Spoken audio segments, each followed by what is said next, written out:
time for the best coverage of the top stories in sports. The Sports Wrap with Jason Page starts now. Welcome to this Thursday edition of the show, and it's a special day. It's a national holiday. Not legally, but it should be. It's opening day of Major League Baseball season, and we got a lot to do over the next 60 minutes on this show. We will celebrate appropriately the start of the Major League Baseball season, the real start of the Major League Baseball season. Chuck Todd, formerly of NBC News and the host of Meet the Press, he's got the Chuck Todd cast, which is relaunching next week. There will be more news coming out on that in the coming days, but Chuck Todd will be our guest coming up a little later on in the show. Get some thoughts with him on the upcoming Major League Baseball season, also sort of the future of baseball with a potential work stoppage not too far in the offing. We'll get into it with him on that and a whole bunch more, find out what he's doing with the Chuck Todd cast as well. We'll also be joined by Josh Berry, who won the Las Vegas NASCAR event a couple of weeks ago, the Pennzoil 400. Josh Berry on the show. I had a chance to talk to him yesterday afternoon. We'll have that coming up for you in about 10 minutes, my conversation with him. Tino Pattigno will chime in on that conversation as well. Odds and ends, a whole bunch more, but we start things out in college basketball, and Sam Yarnell is here to talk to me about this Sweet 16, which will kick off this evening with several games, well, a whole bunch of games today, Sam, and sort of a chalky feel to it. Hard to get that taste out of your mouth of that chalk, but nonetheless, that should mean we have good games, shouldn't it? I mean, at the very least, it should mean competitive games, right? Yeah, no. I would agree with you, except the smallest spread on the board for this weekend is 3.5. Yes, it is. And the next smallest is 5.5. Mm-hmm. These games aren't expected to really be close, as it were. Money lines are telling you the same story, right? The book is looking for money on the dogs because they know the favorites are going to win. This is what March Madness has turned into, folks. And I'm sorry to say it if you don't like it, but it's the simple fact of the matter. The best teams are going to win because the best teams are the richest teams, and the richest teams only get better in this new era of college sports. So, Duke will win. Florida will win. Alabama will win. Texas Tech will probably beat Arkansas, but I don't know. Arkansas is weird because they got so much money coming into that program and a coach that can recruit his butt off. That game is the biggest toss-up to me. Michigan State, it's Izzo month still. You'd expect them to roll over Ole Miss. Kentucky and Tennessee will be a good game, but the book's telling you it's not going to. Jason, I'm looking for juice somewhere, and I can't find it in this Sweet 16. I think it's I'm Arkansas. excited for opening day, though. I think it's Arkansas.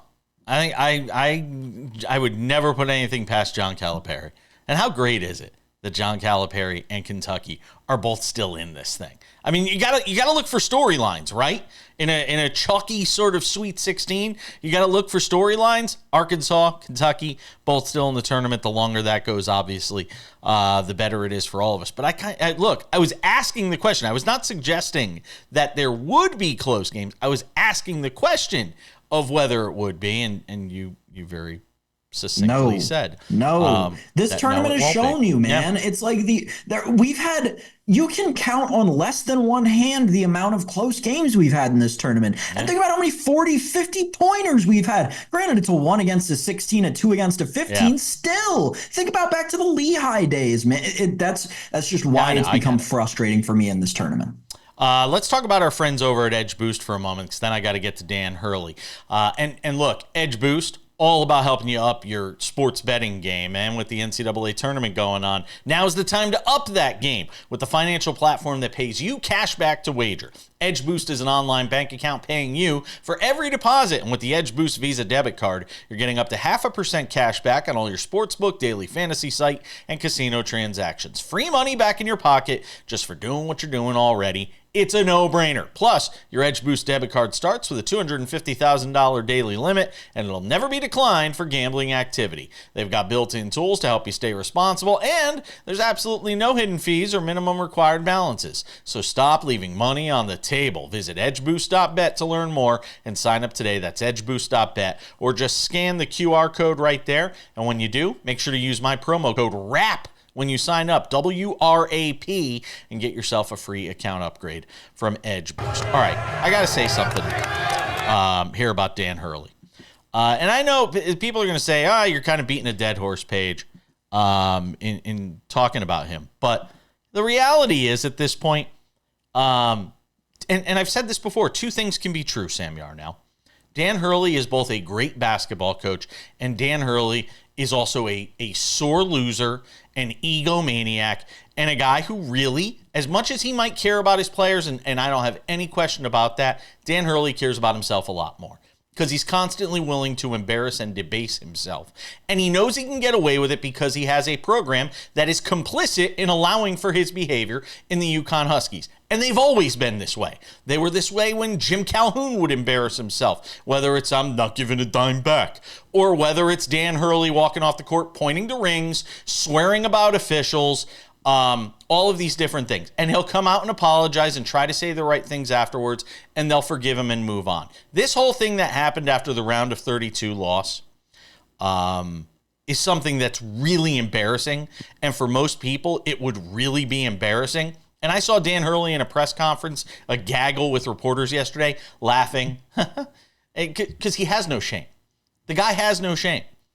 And the UConn Huskies as a basketball program, for Bobby Mullen, their head of communications for the basketball program, who threatened a journalist over the video that would wind up being shown to the world. And then people saying, well, this should be a safe space. This corner of the locker room should be a safe space. Man, for a guy who likes to talk tough and for a guy that likes to act like the tough guy, Dan Hurley gets awful soft when he gets caught. And last thing, and then I'm sorry, I didn't leave you with a lot of time here, Sam. Last thing on this. Show me who you are when you don't think the cameras are rolling. That's how I know who you really are. So if that's who Dan Hurley really is, what kind of human being is he really? He likes to try and play a certain part, but Dan Hurley, this thing's going to flame out. This guy is not built for the long term. He is not built for the long term. I don't care how much you win. Ask Bobby Knight. Eventually, everybody has their line. And when he doesn't win at some point, Sam, eventually he'll find himself back on the street or at a lesser program or in a lesser spot. Yeah, for sure. Totally agree. Sorry, I left you with no time, but I had to get that off my chest. I did have a point, yeah, but I won't make it. Now I really want to know what it was, and I'm never going to know. It will forever just be in the ether. Josh Berry's next. Welcome back to this Thursday edition of SportsWrap. I said a couple weeks ago when we had a bunch of NASCAR drivers on, we had Kyle Larson, Bubba Wallace, Carson Hocevar. I said, I want to make this a regular thing, so we're going to start talking to NASCAR guys every week. As everybody knows, I have fallen in love with the sport here over the last couple of years. And so I think it's time we do it some justice. I got some catching up to do for the last 30 years. So let's talk some NASCAR, and we are thrilled to bring in Josh Berry to the show, winner of the Pennzoil 400. By the way, how does that sound when I say winner of the Pennzoil 400, Josh Berry? What does that feel like for you? Yeah, no, it's a big deal. It's obviously really cool to check off your first win in the Cup Series, right? It's so hard to win these races. So to win one and make it my first one is always really cool.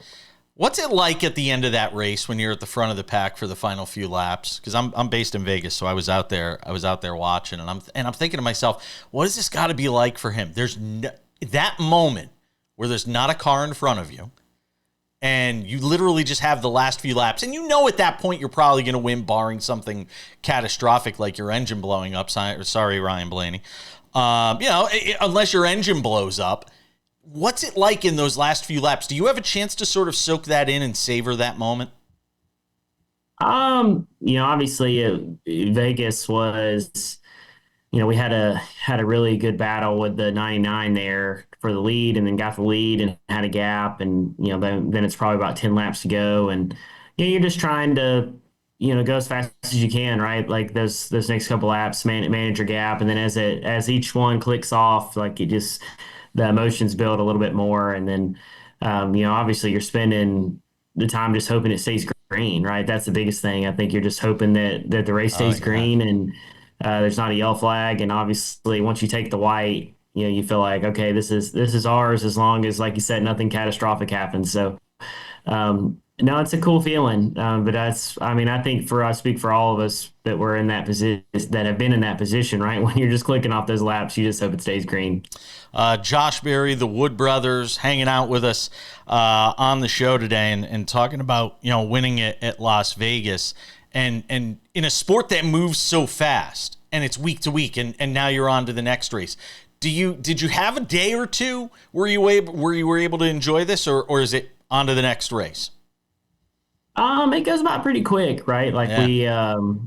we were able to get together later in the week, most of the team, and hang out for a little bit and kind of celebrate it. But really, it's such a routine. It's so important to have a routine in this sport. And we get home late at night.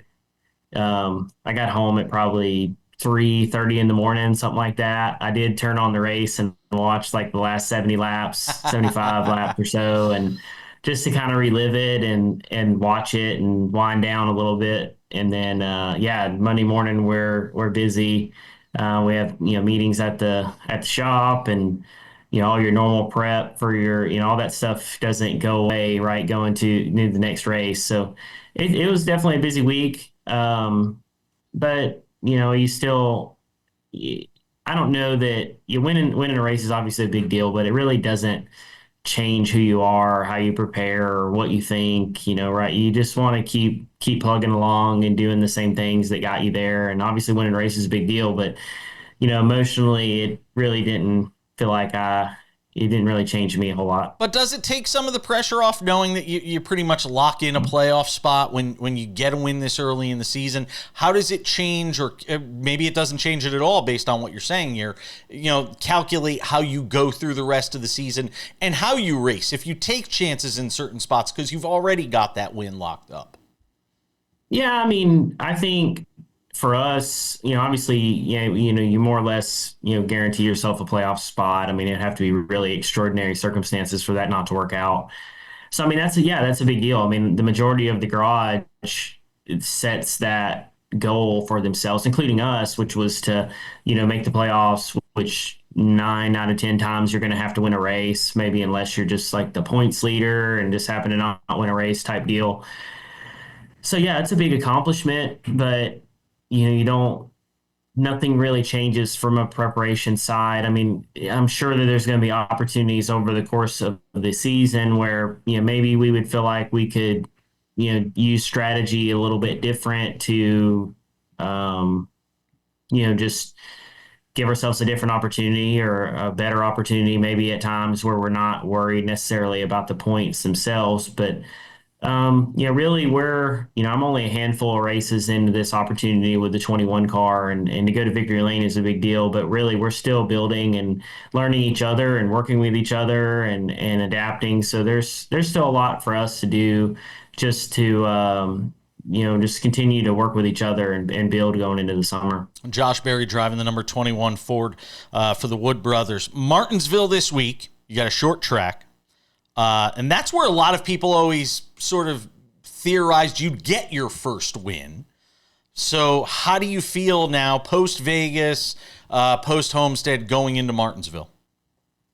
Yeah, no, I'm really excited about Martinsville. Obviously, it's a place that I love racing at. I've had success at. I'm hoping to, I feel really good about the things we've done with the 21 car, and their cars have been fast there over the last couple of years. So I feel like, we'll go there. I think we'll have a fast car. We just need to, execute, have good day on pit road.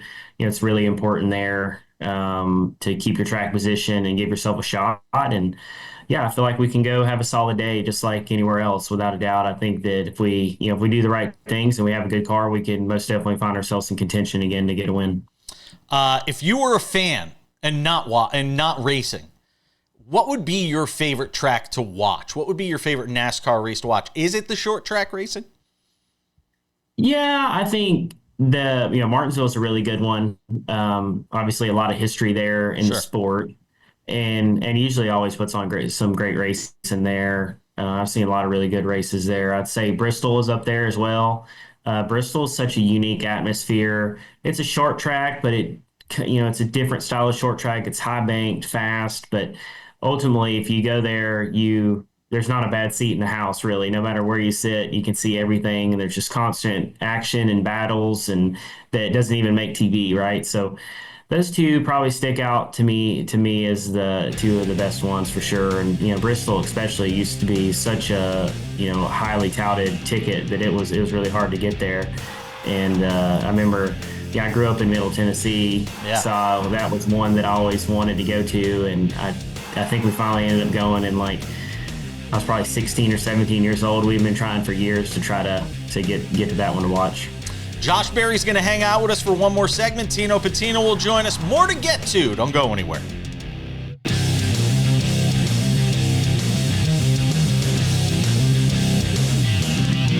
Welcome back to this Thursday edition of Sports Wrap.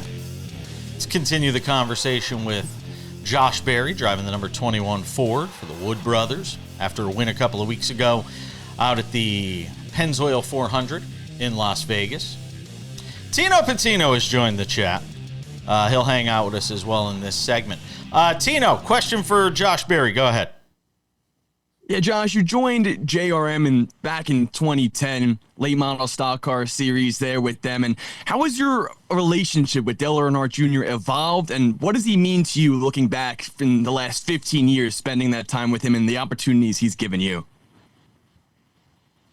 Yeah, no, he's been a huge part of my life. Obviously, gave me the opportunity to move to North Carolina and race stock cars for him, and we experienced a tremendous amount of success together in the late model stocks, and won a lot of races and championships, and had a lot of fun. And ultimately, he was along with some others, was a huge part in getting me in the Xfinity series. And yeah, to see that, I know how excited he was to see me get that opportunity, and then win some races in the Xfinity series was really cool to capitalize on that. And yeah, he's just been a great friend of mine, obviously, especially these last couple of years going through the different transitions to go into a few different race teams. And he's been a great friend of mine. Obviously, has stayed a huge fan of mine and advocate. So he's just someone that I'm, really appreciate. Going along with that, seeing your path and your journey to get to the Cup Series, not only to get there, but to now be a winner. You're the first champion of a NASCAR Weekly Series to be a winner in the Cup Series. What does that mean to you? Yeah, no, it's a really cool story. It's a kind of a surprising statistic, I think. It just kind of shows you how interesting and kind of unique my path, I think, to the Cup Series was. I feel like, the grassroots, like the weekly racing, and the guys that win the national championship specifically, a lot of those are kind of like short track legends, right? Like a lot of the guys that are coming through the ranks that are maybe younger, that are on a path to the Cup Series or the top three series, usually don't stay in the late model cars or what at modifieds or whatever long enough to become successful enough to go chase after a national championship, right? Like for us that year, I think we won 28 out of 38 races to accomplish that. Usually it takes a while to get to that level, right? Because you're racing the local heroes at every racetrack. You've got guys that have raced there for 20 years, that have had a lot of success at some of these places. So it's just kind of unique that, I spent enough time in that late model stock racing to accomplish that, but then still had enough time in my career to make it to the Cup Series. So it's just kind of unique timing. Hey, Josh. How much pride do you... Go ahead, Tina. Well, I was going to say, how much pride do you take in something like that, considering this sort of new era, right, where we see drivers come into the Cup Series? A lot of it has to do with money, just being straightforward, right? But you've taken the path of an old school NASCAR driver to go through the stock cars, to get up there, Xfinity Series, now to the Cup Series. Do you take a lot of pride in that? Yeah, for sure. I wouldn't change anything about my path to this point, right? When I look back at those years, short track racing, it was some of the best times of my life. I race with such a great group of people that are, really my best friends now at this point in my life that, we had a lot of success and we had a lot of fun. And I ran those years not really thinking or expecting to be a cup driver or an Xfinity driver. I just wanted to go out and be, the best each Saturday night wherever we were racing. And I made it a lot of fun. Yeah, I mean, I'm most definitely really proud of the, things we've accomplished. And yeah, it definitely makes it, really special when you're able to kind of start progressing through the ranks, for without a doubt. All right, I got to ask you a couple of fun ones here. It's opening day for Major League Baseball. Are you a baseball fan? No. Oh, no. Middle of the way. Yeah, I don't. I mean, like I said, I grew up in Middle Tennessee, so been to a few Sounds games and stuff back in the day. Probably closest team would be the Braves, so I guess that's who I would consider my favorite. But I don't know. I think I love watching the playoffs in baseball, but it's a little too long of a season and too hard to follow for me. Do you have any time to even consume other sports? Just thinking about it because of how long the NASCAR season. We talk about how long and insufferable some of these other seasons are. NASCAR's a long season. Yeah, it's tough for sure. I feel like in the past few years, you obviously can kind of spend your Sundays, you're kind of paying attention to the NFL and when I was racing Xfinity, right, you're kind of flipping between, you're probably watching the Cup race, and then after the Cup races goes off, you turn the NFL on or whatever, you're able to pay a little bit more attention to that. When I started Cup racing, you kind of find yourself paying a little more attention to college football. I'm a Tennessee Vols fan, so that was fun this past year to pay a little bit more attention and turn their games on. Now that I was actually able to watch them.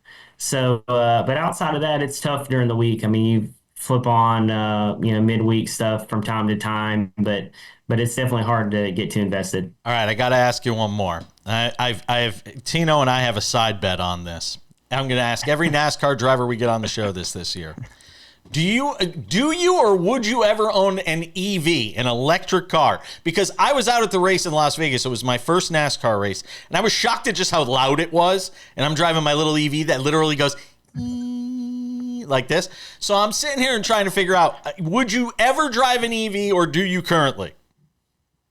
Yeah, I would. I don't really particularly have any issue with it. I think a lot of those are really cool. But yeah, I don't really have a strong feeling one way or the other, honestly. I think if that's what you like and that's what you want, more power to you. Could you ever imagine racing? Could you ever imagine racing one? No, I don't honestly see that ever happening. I could see getting to the point where we have some sort of hybrid type, but I think that it's important to motorsports to have some sort of sound from it, right? Like, I think you could argue that the Cup cars are too loud. I think that's a fair argument. So, maybe long term, I'm sure they're looking to do something to get a little noise out of them. But ultimately, I think you still have to have the roar of the engines. And I know from the fans, man, when they bring out, they have an EV kind of demonstration car that they bring out from time to time. And man, everybody gets so wound up about that thing when it's out there because it doesn't make noise. The fans really are passionate about that. So I think that'd be a hard sell for them to do. Well, listen, Josh, best of luck out at Martinsville this week. We appreciate you doing this with us. The Wood Brothers Ford number 21 car, always appreciate it. Best of luck throughout the season. Hope we get to do it again. Awesome. Thank you, guys. We're coming back. Chuck Todd joins us next.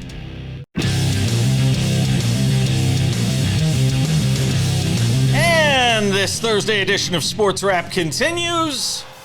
It's the real opening day of Major League Baseball, which is why I'm decked out differently than I normally would be, with the baseball hat, the baseball shirts from the folks over at Baseballism.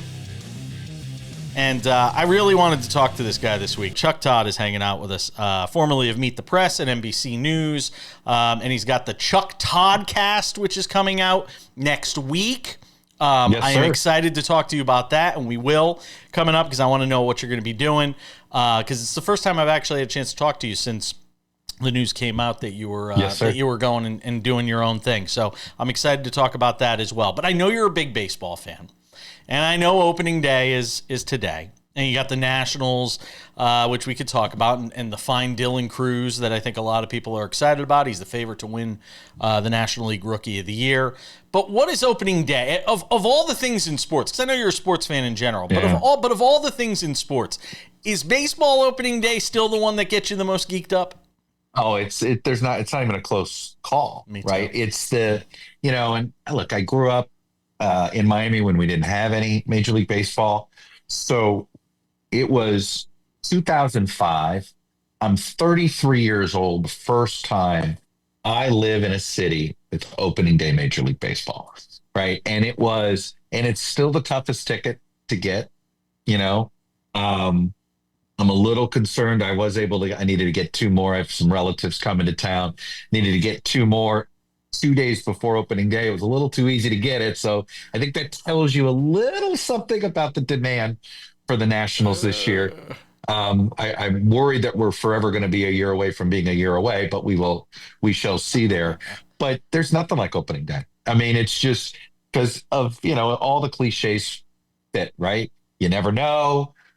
Every record's the same. It feels like, you two could be Tuppy Rhodes, if you remember that name, a Chicago Cub who hits 3 home runs and I think had a career 5 overall or something like that. I'm not quite, I'm probably exaggerating there a tad, so there's something about a level of excitement.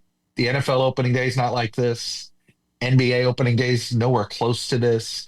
NHL, college football, nothing, right? What else? It's not even close. Give me a sense, for this Nationals team, and what excites you outside of Dylan Cruz, James Wood? There is some good young talent on this team, but the problem is the division they play in is such a beast. Obviously, with the NL East, we know everything the Mets did in the offseason. The Braves will come back. Acuna will be healthy. The Phillies with Bryce Harper will be a factor, obviously, and Zach Wheeler at the top of that rotation. If there is something that gives you hope that they could do something magical in DC this year, what is it? It's the starting pitching clicks. They have a lot of good arms. They got a couple of guys that could end up. Mike Soroka, right? He was elite before he got hurt. So there's an opportunity where they have, the bullpen's a mess because every bullpen's a mess and I'm one of those people who think, no matter how good you think your bullpen was last season, the same guys will not perform as well, right? It is such a year-to-year thing.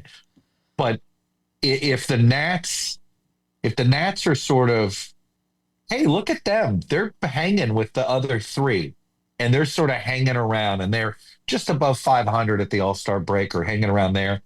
The story will be not just Cruz and Woods. The story will be their starting pitching is sneaky good.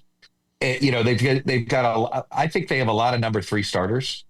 The question is, are any of them a number 1? Is it going to be Gore, right? Are we going to get something from Soroka? Is Cade Cavalli going to actually finally do something? So that's what that's what gives me hope, what gives me excitement, and it will be the difference between whether do we go a 3rd straight year of winning 71 games or do we actually win 80 games? The team in the same market in Baltimore did very little in this offseason. Probably to a degree. I'd be really upset if I were an Orioles fan. And look, pretty upset. Yeah, I would be too. When you watch what everybody else was doing in baseball, piggybacking, off of last year, you have to be surprised they didn't do more. Stunned.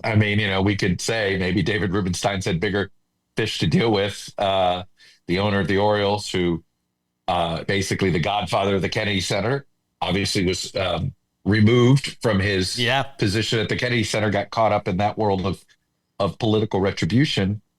And I think a lot of people thought he was going to spend money this offseason. He didn't. And not only that, they lost Corbin Burns. So Grayson Rodriguez is not going to be available to them, who's been the guy they've been waiting to become an ace. And so, that lineup is still pretty deep. And if Adley sort of is who we think he is, right, and he has the bounce back, and Gunner's the same guy, they're going to score a lot of runs. That AL East, you can make a case for all 5 teams to win that division. You absolutely could. The Rays probably being the low end on that totem pole. I think the Red Sox are the dark horse in that AL East. Here, can I be a little bit of a negative Nelly here for Manfred to sort of highlight what I think's been a failure on the commissioner's part in managing the current business of baseball. I hope it's an A's Rays ALCS. I want the dilemma of a home game in those minor league parks in both directions. This is the series that the front office of Major League Baseball deserves. I got to tell you right now. So we better get an A's Rays. Maybe it's just the wild card 2 out of 3, but give me A's Rays in Sacramento and the Yankees. Tampa, the Yankees spring training home in Tampa. I know it'd be fantastic. There is more I want to get to with Chuck Todd, who's going to hang with us for one more segment. Talk some baseball with him on this opening day, the real opening day of Major League Baseball in 2025. Sports Wrap continues. Don't go anywhere.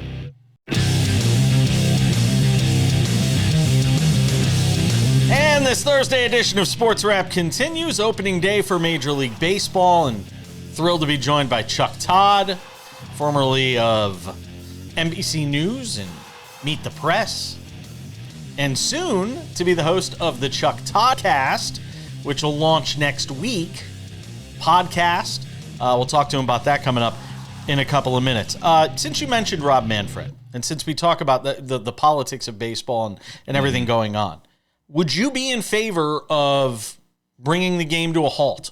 If that's what it meant to get a salary cap, does baseball need a salary cap in your opinion? Because it feels like we're talking about loggerheads here, and we could be looking at a potential work stoppage in the game in 2026. In hindsight, you look back in 1994, the lost World Series. The fact that they lost a World Series and didn't get a salary cap, is the greatest failure of, it really, in hindsight now, right? Mm-hmm. Because look, at the end of the day, baseball's not going to work if there isn't an equal set of rules. Why is the NFL so much more dominant? Because they actually are a very successful socialist enterprise, right?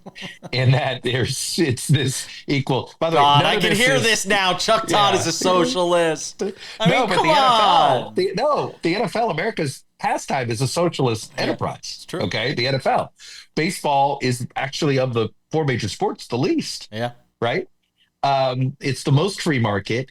And I go hot and cold on this because the great equalizer in baseball is the MLB playoffs, right? No matter, the here you have the gap between the best baseball team and the 500 baseball team is massive, and yet in a 5-game series, the 500 team can win, right? Like 25% of the time, not like 5% of the time. The same gap between the best team in the NBA and a 500 team in a 7-game series. It's like never going to happen, right? The 500, say, Phoenix Suns are not going to beat the Oklahoma City Thunder in a 7-game series. And I may or may not have used that example because my son's a big Phoenix Suns fan, and he's eavesdropping on our conversation right now. So it's fun to just needle him a little bit about the Phoenix Suns. But this sort of massive. So I get torn because I do think that there are many ways to win a championship in baseball. Right? The Texas Rangers won a championship just 2 years ago from the wild card position, right? The Washington Nationals, the last 4 years, have the worst record in all of baseball, but 5 years ago they won the World Series, right? So it is, and yet the Dodgers had the highest payroll, and all of those things have been true over the last 7 years. But there is something fundamentally uneven about it. And I just don't know how baseball operates without some sort of where the front office has to be part of your strategy.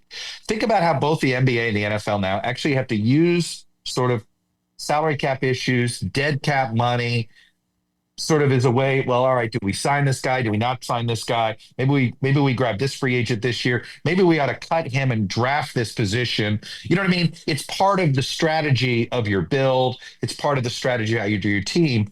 None of that is true in baseball. And at this point, if you want if you want competitiveness, I think for the entire season, you're going to have it. I mean, you're going to have to figure out some way. So it's a shame that it may take a work stoppage, but they should have had a harder cap after 94. I mean, you lost a World Series. You should have gone for broke at that point. Yeah, at that point, you should have held out as long as you needed to. Hockey did it. Yeah. I mean, look, what hockey, boy, did they talk about tearing the league down to the bones, right? Let me ask you something. Because you are in the DMV, as my man likes to call it, Sam Yarnell. On the Chuck Todd cast, which you're relaunching next week, is it going to be all politics and news driven, or will you do you want to go outside of that realm into sports or entertainers, or is politics the engine that will drive it?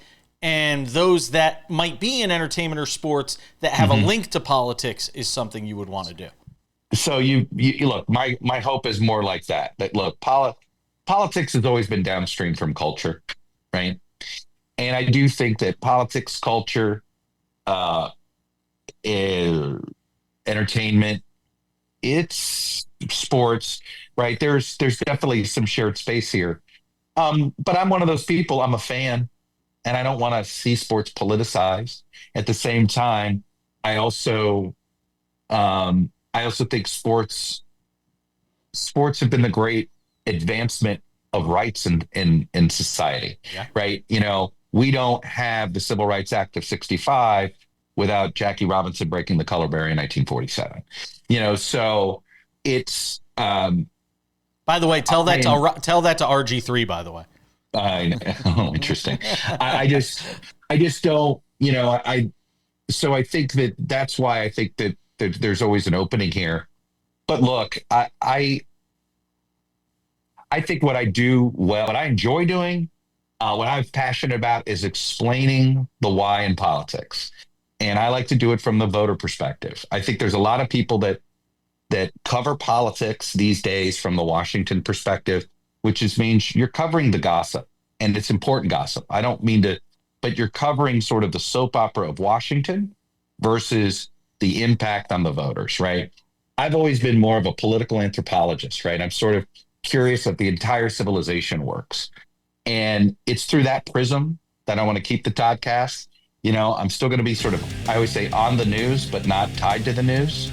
Right. Exactly. Chuck Todd, the Chuck Todd cast launching next week. Make sure to look for that, and there will be more news on it that you'll be able to get that I can't share and that Chuck can't share, but somebody will be sharing it, and you'll be able to find out about it next week. Listen, I appreciate you. Let's try and see if we can do this once a month.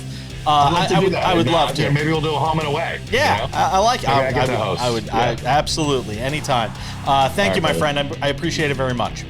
You got it. All right, just about time to put the wraps on this baby for a Thursday. Friday's show will come equipped with a Sweet 16 recap of the action we discussed to kick off the show today. Robert Littell will be here, Black Sports Online founder. Tino Pattigno will be here, preview this week's race in Martinsville. Easy for me to say, Martinsville. Odds and ends coming up in just a moment, but a reminder, make sure to check out our podcast. If you have not subscribed to the Sports Wrap with Jason Page podcast, make sure to do so. It's available on all your favorite podcasting platforms, Spotify, Apple Podcasts, YouTube Podcasts, iHeartRadio, TuneIn, where else? Odyssey, Amazon, you name it. We are on all these great podcasting platforms. You can watch the show daily on YouTube. You can watch the show daily on Spotify, in addition to over 200 affiliates around America and across half of Canada. All right, without any further delay, ladies and gentlemen, it is time for some odds and ends, presented by our friends at Edge Boost. If you haven't checked out Edge Boost yet, do so. It is the financial platform paying you cash back to wager. Edge Boost is an online bank account paying you for every deposit. With the Edge Boost Visa debit card, you're getting up to 0.5% cash back on all your sportsbook, daily fantasy site, and casino transactions. That's free money back in your pocket just for doing what you're already going to be doing. It's a no-brainer. Plus, your Edge Boost debit card starts with a $250,000 daily limit and it'll never be declined for gambling activity. They've got built-in tools to help you stay responsible. There's absolutely no hidden fees or minimum required balances. So So stop leaving money on the table. Visit edgeboost.bet to learn more and sign up today. And when you do, use my promo code WRAP, W-R-A-P, for a special account upgrade. That's edgeboost.bet, or just very easy. Scan the QR code below. Odds and ends, Sam Yarnell. LeBron James said it was time for the end for the Lakers and Indiana Pacers last night. Luka Doncic with the miss. LeBron the tip-in. Ball game. Lakers win. LeBron's back. Happy days are here again for the Lakers. Yes, LeBron James, greatest basketball player of all time. You mentioned this NASCAR thing at the beginning, and I got to get this in while I can before we get to our Friday show, our NASCAR preview show, because we've had so much NASCAR in the show today, Jason. A little bit of trivia for you and the viewers. 6 years ago this week, at actually the very same racing track where they're racing this week, the first ever what in NASCAR history happened? I don't know. I have no idea. Snow delay.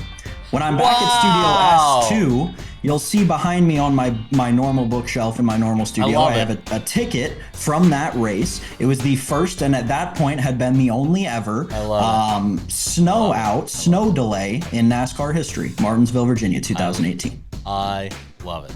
That is terrific. Odds and ends, Sam Yarnell. John Tortorella, the end for him. Out as head coach of the Philadelphia Flyers. Oh, look at Sam. He just can't wait. Go ahead, John Tortorella. Out as head coach of the Philadelphia Flyers.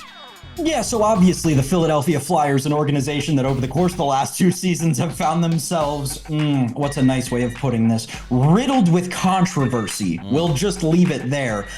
Taking yet another step in that direction with the firing of Torts 10 games before the season ends. Listen, honestly, I haven't talked to enough people around the hockey world to kind of understand the complete gravity of this entire situation, but everyone knows Torts' reputation, right? And obviously wasn't able to get it done in Philadelphia, but Danny Briere really struggling in that role for the Philadelphia Flyers. Some NHL head coaches feel like, sitcom hosts that have like really popular sitcoms. They have that one big great sitcom and they dine off it forever. And every, 7 or 8 years, like Tim Allen will just show up in a new sitcom and it's on for 2 or 3 years and then it's gone. That's John Tortorella. He's that guy. So best of luck though to Torts. I'm sure he'll have another job in 3 or 4 years somewhere when he recycles like every coach seems to in sports. Odds and ends, we've got the good end and the bad end to finish things off. The bad end of the odds, the Chicago White Sox win total on FanDuel, a historic low. 54.5, Sam Yarnell. You going over or under? Well, that's crazy. That's been bet up since last night. It was 53.5 last night, Jason Page. And I'll still take the over. It's hard for a team to lose. Juice to the over, by the way. Yeah, it's hard for a team to lose 107 games 2 years in a row. I don't care if you're the Chicago White Sox, Los Angeles Angels, or Cityless Athletics. I'll take the over just because I'll bet against the books. Cityless Athletics. That's great. I don't think I've heard anybody else say that. I really enjoyed that. Thank you. Thank you. You made my opening day with that. Let's see. World Series odds. The Dodgers, a historically high probability of winning the World Series at plus 240, Sam Yarnell. Plus 240.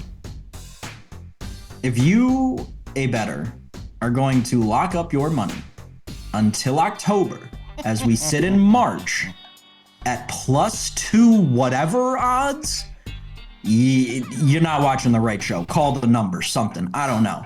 But yeah, no. If you're betting the Dodgers to win the World Series right now, just don't. Wait till they lose 6 games in the middle of April, and that number is at least 4-1. I agree. There's no way you can bet that number. Baseball hasn't had a repeat. Baseball hasn't had a repeat champion since what? 2003. By the way, it's like picking the same team to win the NFC East 2 years in a row. It just doesn't happen. 2003. Our friend Nick Hamilton and I were going back and forth on it on X yesterday. That's going to do it for us. Happy opening day, Sam Yarnell. I hope you enjoy it. Yankees Brewers, I'm all in. Thanks to Josh Berry, Chuck Todd, you guys for watching. Tino Pattigno too. We'll see you back here on Friday.